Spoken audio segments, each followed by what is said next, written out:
Hello friends, welcome to learn services. This is Ram Soni. आज हम discuss करेंगे एक बहुत ही महत्वपूर्ण लॉ के बारे में।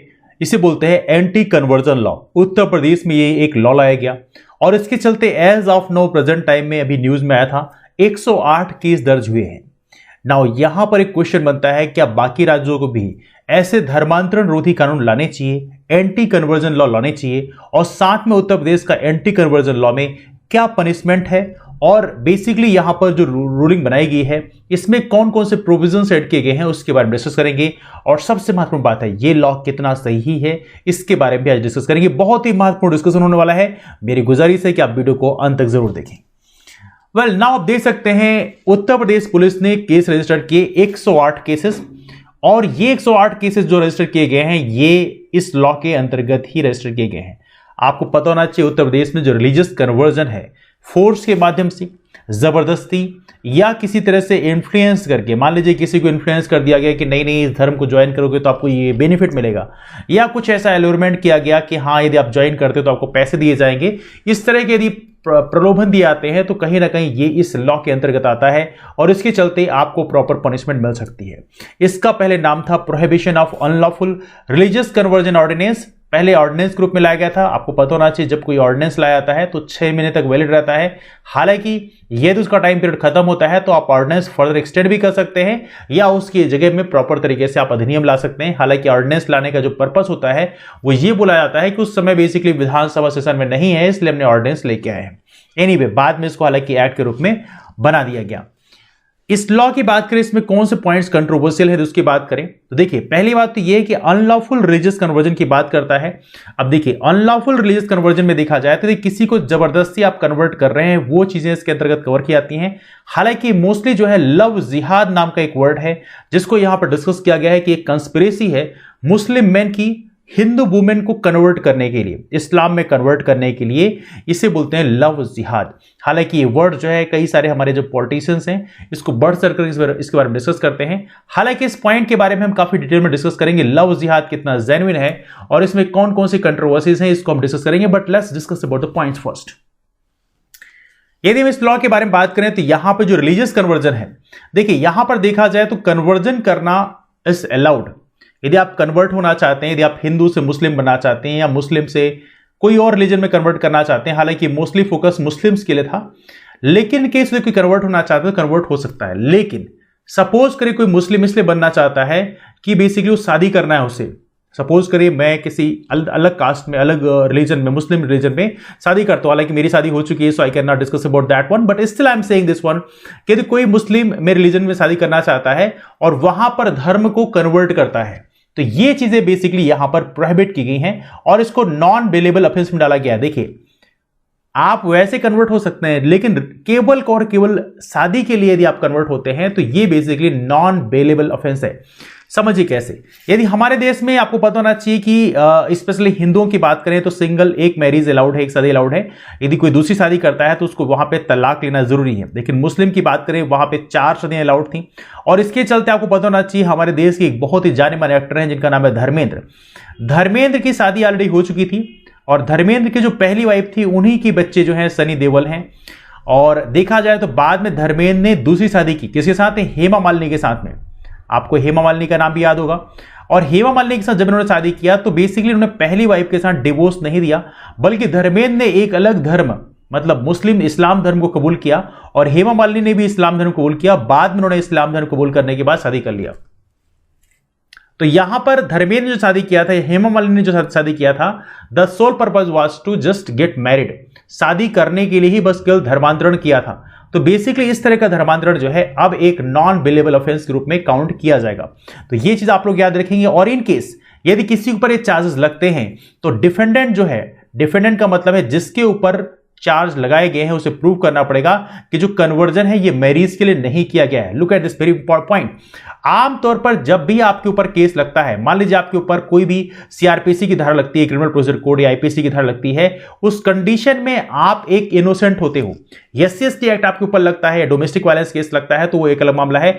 लेकिन इन जनरल की बात करें तो वहां पर यदि आपके ऊपर कोई केस लगता है तो वहां पर आप एक इनोसेंट होते हो जब तक कि वो जो केस आपके ऊपर लगाया गया है वो प्रूव ना हो जाए। यदि प्रूव हो जाता है तभी जाके आप गिल्टी करार दिए जाते हो, लेकिन उसके पहले आप इनोसेंट होते हो, मतलब आपने कुछ नहीं किया ऐसा माना जाता है। लेकिन यहां पर ठीक उल्टा है, यहां पर आप जो है गिल्टी माने जाएंगे। आपको प्रूव करना पड़ेगा कि यस आपने ये गलत नहीं किया है।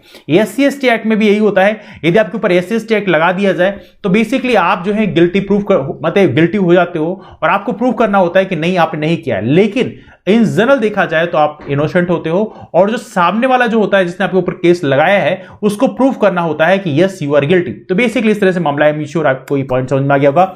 और यहां पर एक और चीज है, यदि आप रिलीजियस कन्वर्जन करना चाहते हो तो आपको एक नोटिस पीरियड देनी होगी। कहां पे?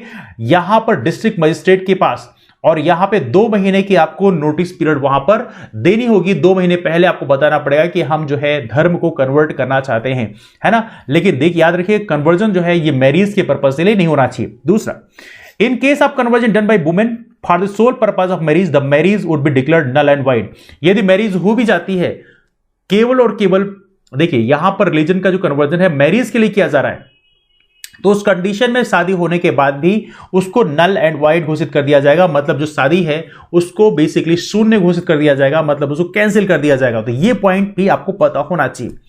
पेनाल्टीज की बात करें, अब तो आप समझ गए होंगे कि बेसिकली केस क्या है और बेसिकली किसको क्रिमिनल यहां पे माना जाएगा। पेनाल्टीज की बात करें, सपोज करिए यदि किसी भी इंसान के ऊपर इन प्रोविजंस को वायलेट करता है, यदि किसी इंसान ने शादी करने के लिए धर्मांतरण किया है तो उस कंडीशन में उसको जेल भी हो सकती है और साथ में उसको पेनाल्टी भी हो सकती है। अब यहां पे लिखा है jail term of not less than 1 year extendable to 5 years, मतलब 5 साल तक के लिए भी जेल टर्म एक्सटेंड किया सकता है और साथ में 15,000 रुपए तक का फाइन भी यहां पे लगाया सकता है। अब देखिए यहां पे दूसरा पॉइंट लिखा है, यदि किसी minor women, if A minor women और वुमेन फ्रॉम शेड्यूल कास्ट, यदि माइनर वुमेन का मतलब है जिनकी उम्र जो है 18 साल से कम है, यदि इनको कन्वर्ट आप कराते हो, या सपोज करिए कोई वुमेन है जो शेड्यूल कास्ट से शेड्यूल ट्राइब कम्युनिटी से आती हैं, इनको बेसिकली यहां पर कन्वर्ट कराया जाता है अनलॉफुल मीन से, मतलब इसी तरीके से, मतलब आप फोर्सफुल तरीके से कराएं या किसी तरह से प्रलोभन देकर आप कराएं, तो उस कंडीशन में जो जेल टर्म होगा वो होगा कम से कम 3 साल और जिसको 10 साल तक ये बढ़ाया सकता है और साथ में फाइन होगी 25,000। तो आई एम श्योर आपको पॉइंट समझ में आ गया होगा। जनरल केसेस में यदि आपके ऊपर ये केस लगता है तो आपको 1 साल से 5 साल तक की सजा हो सकती है और साथ में 15,000 तक का आपको फाइन देना पड़ सकता है। लेकिन यदि लड़की जो है वो माइनर है, मतलब 18 साल से कम है, या दूसरा केस है यदि लड़की शेड्यूल कास्ट शेड्यूल ट्राइब से बिलोंग करती है और उसको कन्वर्ट कराया गया है इस तरह से, तो आपको पनिशमेंट 3 साल से लेकर 10 साल के बीच हो सकता है और साथ में आपको फाइन भी देनी पड़ेगी 25,000 रुपए तक की। अब ऑर्डिनेंस की बात करें तो यहां पे जो एक्शंस हैं वो काफी स्ट्रिक्ट हैं और साथ में चूंकि कैंसिलेशन ऑफ रजिस्ट्रेशन हो सकता है सोशल ऑर्गेनाइजेशन का, तो ये कुछ महत्वपूर्ण चीजें हैं। यदि इन केस आप मास कन्वर्जन कराते हैं, मतलब मास कन्वर्जन कराना बेसिकली अब अलाउड नहीं होगा। अब यहां पे देखा है तो इसे पॉइंट्स हैं चूंकि डिस्कस किया गया है कि कंट्रोवर्शियल क्यों है। ऑर्डिनेंस की बात करें तो इलाहाबाद हाई कोर्ट ने एक बोला था सलामत अंसारी वर्सेस प्रियंका खारवार केस में, तो यहां बोला गया right to choose a partner और live with a person of choice was part of citizens fundamental right of life and liberty.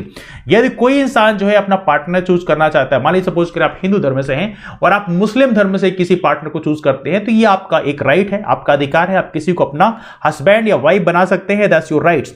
अब यहां पे verdict also said earlier court ruling that religious conversion for marriage was unacceptable and was not good in law. अब यहां बोला गया religious conversion जो है शादी के लिए बस किया जाए तो ये अनएक्सेप्टेबल है, तो ये भी बोला गया है। लेकिन आप अपना पार्टनर चूज कर सकते हैं, बट हां ये कन्वर्जन की बात यहां पे नहीं की गई है। तो ये तरह इस लॉ के बारे में। क्रिटिक्स की बात करें, क्रिटिक्स ने क्या कहा है आइए इसके बारे में जान लेते हैं। अब इसमें देखें तो यहां पे बेसिकली कुछ सेक्शन ऑफ सोसाइटीज के द्वारा यहां पर लव जिहाद जैसे वर्ड बोले गए। लव जिहाद का मतलब है, ऐसा बताया गया कि जो मुस्लिम कम्युनिटीज के लोग हैं वो ऐसा प्रोपेगेंडा फैला रहे हैं कि यहां पे जो हिंदू लड़कियां हैं इनको इस्लाम में कन्वर्ट करा दिया जाए, इसे लव जिहाद बोलते हैं। कुछ ऐसा बेसिकली सिस्टम है मैरिज करके, है ना। तो ये बेसिकली पहली बात बोलेगी, ये कंट्रोवर्शियल पॉइंट है बिकॉज देखिए लव जिहाद के केसेस यदि आप चेक करें कि हमारे देश में कितने होते हैं तो ये आपको इससे ज्यादा क्लियर आइडिया मिलेगी, और उसके अलावा बाकी केसेस कितने होते हैं उससे आपको ज्यादा क्लियर आइडिया मिलेगी। भी डिस्कस करेंगे कौन सी इसको प्रायोरिटी में आपको रखना चाहिए था। दूसरा आर्टिकल 21 की बात करें तो यहां पे गारंटी करता है right to marry person of one choice. यदि किसी कोई अपनी मर्जी से शादी करना चाहता है, किसी से भी शादी करना चाहता है, वो उसकी इच्छा शक्ति है, they can marry anywhere. And article 21 जिसे बोलता है right to life and personal liberty, talks about that particular point. Article 25 की बात करें तो यहां पर भी बहुत ही महत्वपूर्ण डिस्कस किया गया, freedom of conscience, practice and conversion of religion of one's choice including not following any religion are also guaranteed. अब यहां पे आप कोई भी धर्म को फॉलो कर सकते हैं, जिसमें भी आपको फॉलो करना है, ये आपकी चॉइस है। अब देखिए यहां पर कुछ पॉइंट्स बड़े इंपॉर्टेंट है जिसको मैं आप लोगों से साझा करना चाहूंगा। रिलीजन एक ऐसी चीज है जिसको प्रैक्टिस आप कर सकते हैं, इसमें कोई बुराई नहीं है। जो भी रिलीजन आप प्रैक्टिस करें ये आपकी मर्जी है, लेकिन कोई आपको उस रिलीजन से आपको बांध के रखे, जंजीर में जकड़ के रखे, this is not justice. Religion का मतलब यह है कि यदि किसी इंसान की चॉइस है वो उस रिलीजन को फॉलो कर सकता है। जब किसी भी कंट्री में इस तरह से रिलीजियस फाइटिंग होती है तो उसका जो एंड रिजल्ट होता है वो काफी खराब होता है।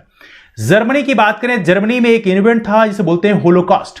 होलोकॉस्ट की बात करें तो जर्मनी में उस समय तानाशाह हिटलर हुआ करता था, और हिटलर के टाइम में वहां पर जो यहूदी थे जिन्हें बोलते हैं ज्यूस, तो तकरीबन लाखों की संख्या में जो ज्यूस थे उनको भट्टियों में डलवा के जलवा दिया गया। और यदि आपको नहीं पता होगा तो होलोकॉस्ट आप विकिपीडिया गूगल में आप सर्च करेंगे तो आपको पता चल जाएगा। This was a very painful event, और वो भी एक प्रकार से रिलीजियस वार ही है, क्योंकि वहां पर एक पर्टिकुलर रिलीजन को फोकस किया जा रहा है। यदि हमारे देश में भी इस तरह से होता है तो ये चीजें काफी पेनफुल होंगी। दूसरी बात, यदि हम इस तरह से बात करते हैं कि हम ये देश को एक हिंदू राष्ट्र बनाना चाहते हैं, तो कहीं ना कहीं दूसरे कम्युनिटीज या रिलीजन के प्रति एक प्रकार से इनसेंसिटिव बिहेवियर दिखाता है। क्या आप यहां पर जो सिख कम्युनिटी है उनको रिस्पेक्ट नहीं देते? क्या यहां पे बौद्ध धर्म जो है आप चाहते हैं बौद्ध धर्म खत्म हो जाए? क्या आप चाहते हैं जैन धर्म खत्म हो जाए? क्या यहां पे बाकी रिलीजन को आप चाहते हैं वो खत्म हो जाए? तो ये प्रकार से यहां पर यदि इस तरह से कोई इस तरह से बोलता है कि हम इस कंट्री को एक पर्टिकुलर रिलीजन के लिए प्लेस बनाना चाहते हैं, तो ये अपने आप में एक इनजस्टिस होगा। दूसरा पॉइंट यहां पे और भी है, हमारे देश में देखा जाए तो बहुत सारी जगहों में हमने देखा है कि आज भी हमारे देश में एक पर्टिकुलर सेक्शन ऑफ सोसाइटी को घृणित मानसिकता से देखने की कई बार लोग कोशिश करते हैं। आई विजिटेड मेनी प्लेसेस, मैंने कई सारे जगहों में विजिट किया, और वहां पे अधिकांश लोग पहले पूछ ही लेते हैं कि आपका सरनेम क्या है। तो स्टार्टिंग में मुझे ऐसी फीलिंग आती थी कि सरनेम लोग इसलिए पूछते हैं कि बिकॉज हो सकता है they are looking for a relationship of something, but बाद में महसूस हुआ कि वो आपका सरनेम जानने के बाद डिसाइड करते हैं कि आपके साथ कैसा बिहेवियर करना है। और कमाल की बात है, हमारे देश में एक सेक्शन ऑफ सोसाइटी, कई सारे ऐसे सोसाइटी हैं जिनको बेसिकली इस तरह से सरनेम जानने के बाद में कई बार ना तो उनको रूम मिलते हैं प्रॉपर तरीके से यदि वो कहीं दूसरी सिटीज में रहना चाहते हैं, या तो कई बार उनके साथ में लोग अलग तरीके से बिहेवियर करते हैं जो कि एक अमानवीय कृत्य है। तो यदि सरकार को यहां पर रूलिंग लाना चाहिए था तो ऐसी चीजों के लिए इतने कठोर कानून लाने चाहिए। एससी एक्ट को डाइल्यूट करने के लिए सरकार ने सारी कोशिश कर ली है, लेकिन वहीं पर यदि हम बात करें ऐसी चीजों को लाने की जब बात करते हैं जहां पे वो ज्यादा रिलेवेंट भी नहीं है, यदि कोई रिलीजन कन्वर्ट करना चाहता है तो उसमें किसी के साथ कोई अमानवीय कृत्य नहीं हो रहा है, लेकिन कोई किसी के साथ में एक अस्पृश्यता अनटचेबिलिटी करता है तो एक अमानवीय और घृणित कृत्य है। और ये चीजें हमने अपने देश में खूब सारी देखी है। तो हमें चाहिए कि हम ऐसी चीजों के लिए कानून बनाएं, कठोर बनाएं, जो कि अमानवीय कृत्य को रोकने में ज्यादा फोकस करता है, in spite of focusing about the religious conversion. इसमें आपके ओपिनियन क्या है आप नीचे कमेंट करके जरूर बता सकते हैं, लेकिन साथ में यहां पर कुछ कंसर्न्स भी हैं, आगे चैलेंजेस क्या है। अब यहां पे लव जिहाद लॉ जो है इसे बोला गया है, इसमें बहुत सारी एम्बिग्यूटी है, क्योंकि यहां पर देखा जाए तो ये पावर जो है डिसाइड करने का जो है मजिस्ट्रियल लेवल पे है, तो कहीं ना कहीं यही अपने आप में कंसर्न क्रिएट करता है क्या यहां पे फेयर तरीके से होगा। दूसरा जो यहां पे कुछ फ्रेजेस इस्तेमाल किए गए जैसे अनड्यू इन्फ्लुएंस, एल्योरमेंट या कोएशन, ऐसे जो वर्ड्स है काफी वेग कॉन्सेप्ट्स है। यहां पर किसी इंसान को कंप्लीट जुडिशियल रूलिंग के अंतर्गत उसको किस तरह से पनिशमेंट दिया जाए, तो यहां पे कंफ्यूजन से क्रिएट करता है, बिल्कुल कंफर्म चीज नहीं बताती है ऐसी चीजों में कि यहां पे चीजें क्या होनी चाहिए। मतलब कहते हैं ना कि जब किसी को पनिशमेंट देते हो, यदि आप किसी ऊपर सीआरपीसी आईपीसी लगाते हो, धारा लगाते हो, तो वहां पर क्रिस्टल क्लियर इंफॉर्मेशन होती है कि हाँ ये इंसान ये ऐसा कर रहा है।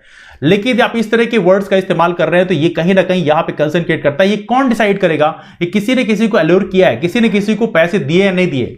हो सकता है किसी ने पैसे ना दिए, आपके ऊपर गलत चार्ज लगा दिए जाए, फिर वहां पे आपको प्रूव करना पड़ जाए कि नहीं आपने नहीं किया। तो इस तरह से बेसिकली यहां पर कह सकते हैं इस लॉ का दुरुपयोग भी हो सकता है।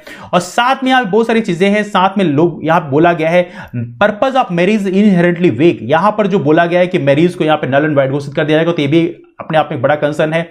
और बहुत सारी चीजें यहां पे हैं, हालांकि these are not so much relevant, लेकिन फिर मेरा कहना यह है कि आपको यहां पे क्या लगता है जो ये एंटी कन्वर्जन लॉ है ये कितना जस्टिफाइड है? क्या ये हमारे देश में होना चाहिए? आपको क्या लगता है हमारे देश में हमारी जो गवर्नमेंट है उसके पास क्या बाकी काम नहीं है जैसे लॉस के यदि आपको बनाना है तो हमारे देश में लॉ जैसे ही बनना चाहिए। जैसे उत्तर प्रदेश की बात करें, उत्तर प्रदेश में अभी यूपी टैट का एग्जाम था, यूपी टैट का एग्जाम जो है वहां पे कैंसिल कर दिया गया, क्योंकि वहां पर देखा जाए तो वहां पे कुछ लोगों ने बेसिकली पेपर को लीक कर दिया था।